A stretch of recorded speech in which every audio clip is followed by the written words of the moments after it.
This is my HBX16889A Pro.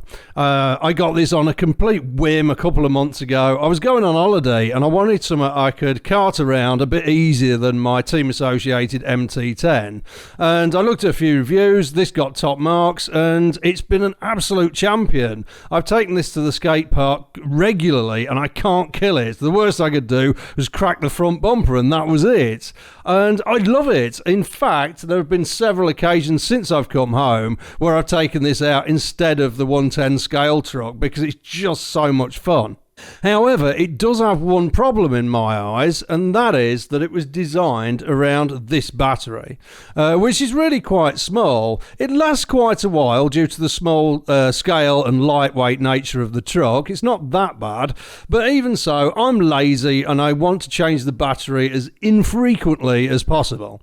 So that meant making the battery compartment bigger. The battery compartment currently is only just big enough to fit this inside. So one evening I was sat looking at the chassis of the truck and I thought, you know what, I can shift some stuff around in here and that should make some more room. So this is what I did, and I'm really surprised that it's worked and carried on working. Since doing this, I've bashed this and bashed it and bashed it, and it's been absolutely fine. So straight away, anybody that knows this layout will realise that the servo is gone from here.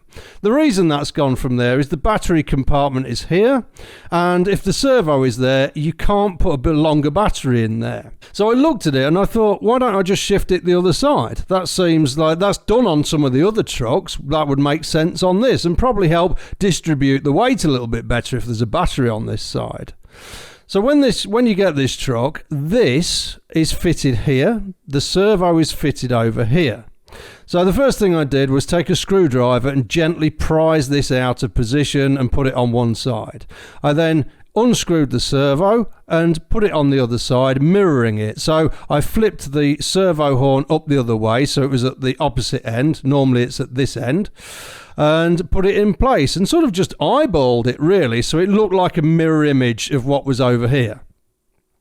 With that done, I need to hold it in place. It was quick and I'm lazy, so I thought all I'll do is drill some holes so I can put some cable ties around it.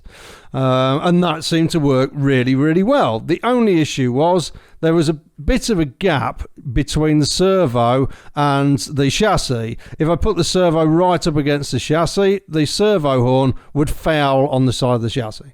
So that was just a case of cut up some flat pieces of plastic from an old packaging box or something, wedge them in there with a bit of super glue and put the cable ties back around, and that was it, sorted. So that's two cable ties that way and a thin one just to stop it sliding backwards and forwards. From there, the next issue was connecting the steering linkage.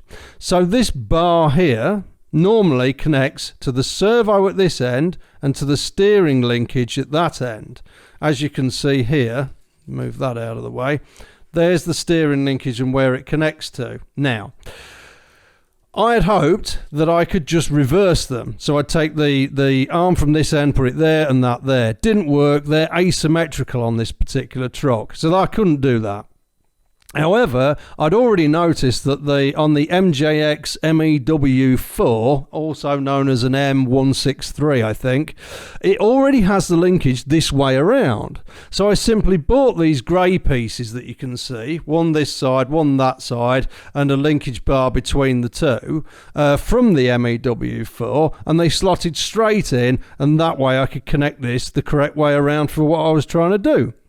Then I just remounted this with two cable ties, as you can see, and that was it. I took it out and went for a drive. Now, I did a good few hours of bashing with no problems whatsoever, except for two things. The first one was that the servo moved slightly forwards and backwards after, face planting this thing repeatedly. So what I did to fix that was I had some low melting points. I think it's called friendly plastic or thermoplastic or something like that. It's moldable plastic that melts at a low temperature. This comes as a bag of small beads. that are white. You pour a couple of teaspoons into a cup of boiling water. It then turns clear, and you can sort of mould it a bit like clay into different shapes. It then cools and turns hard again. So if you can see in there, that white stuff, it actually goes round the back of the servo, round the side of the servo, and sort of wedges in all up against the chassis and against that strengthening bar there, and that really pins the servo in place. It doesn't come loose at all anymore, and I'd crashed this thing horribly badly from 16 feet in the air straight onto the front and face plant it, and it doesn't move at all. The only other issue was that the servo horn started coming loose, and I couldn't be arsed taking all these cable ties and business off to take the servo out to mess with it. So instead, I drilled a hole in the front of the chassis here. Hopefully you can see that. By drilling that hole, it allowed me to take a screwdriver and thread it through this suspension linkage here and tighten up the servo horn. Since then, it's been fine, but I thought if ever I want to adjust it, I haven't got to take all this stuff out. I can just stuff the screwdriver in and job done. So obviously mine's pretty rough looking. I don't really give a shit. But if you do and you can do it neater, I should love to see some pictures of how you've done it. And let me know how you got on. Maybe you did it completely differently to me and got the same effect. But I love it, and since then, chuck a big battery and bomb round as much as I want, and it's been absolutely great.